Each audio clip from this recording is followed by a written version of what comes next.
ବାସ୍ତବିକ ଏ ଜଗତ ଚନ୍ଦ୍ରକୁ ବିଦା କରିବା ପାଇଁ 3ଟା ଦୃଶ୍ୟ ମତେ ଲାଗିଗଲା। ଗାୟତ୍ରୀ ପାଇଁ ଏତେ ସମୟ ନଥିଲା ଜଗତ। ତାର ମାନେ ନିଜ ମୋର ରଙ୍ଗ ଛାଡ଼ିବାକୁ ବ୍ୟଗ୍ର ହେଲେଣି। ଦର୍ଶକ ମାନେ ଘରକୁ ଯିବାକୁ ବାକୁଳ ହେଲେଣି। ସତରେ ତୁ ଗୋଟେ ବଡ ଅଭିନେତା। ତୁ ଆଜି ମତେ ବୁଝେଇଥିଲୁ ଅଭିନୟ କେବଳ ଚରିତ୍ର ନିଭେଇବା ପାଇଁ ନୁହଁ, ଚରିତ୍ର ବଞ୍ଚିବାର କଳା।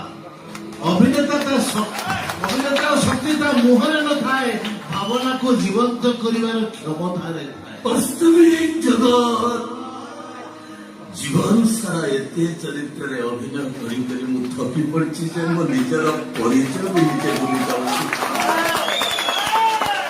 ଭାଇ ପାଖରେ ଅଭିନୟ କଲି, ମତେ ଅଭିଶାପ ଦେଲା।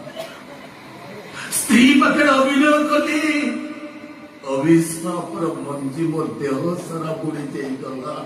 ଆଜି ମୁଁ ନିଜକୁ ସାବାସ ଦଉଛି ଜଗତ।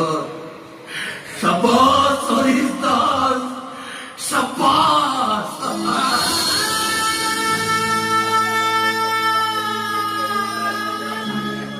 ଏମିତି କାହିଁକି କଲୁ ସାଙ୍ଗ? ଏମିତି କରିବାଟା ତୋର କଣ ଠିକ ହେଲା? ଛାଡ଼ିଛୁ ସାଙ୍ଗ।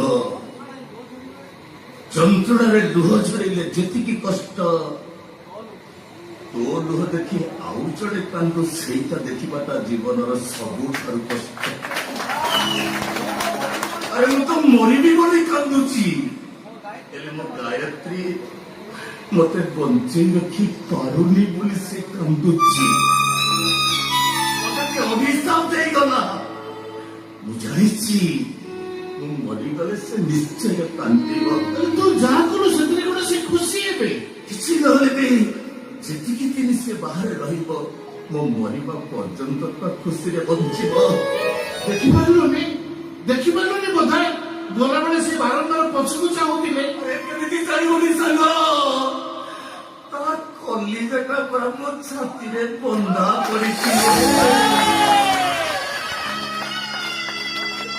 ପର୍ଯ୍ୟନ୍ତ ସେ ମୋ ପାଖରେ ଥିଲା, ବାନ୍ଧି ହେଇଥିଲା। ଆଜି ସାନ ଦିଅର ପାଖକୁ ଚାଲିଯିବ, ନଚେତ ତା ମଝିଆ ଦିଅର ପାଖକୁ ଚାଲିଯିବ। ଯୋଉଠି ଗଲେ ବି ସେ ଖୁସିରେ ରହିବରେ ସାଙ୍ଗ। ଆଉ ତୁ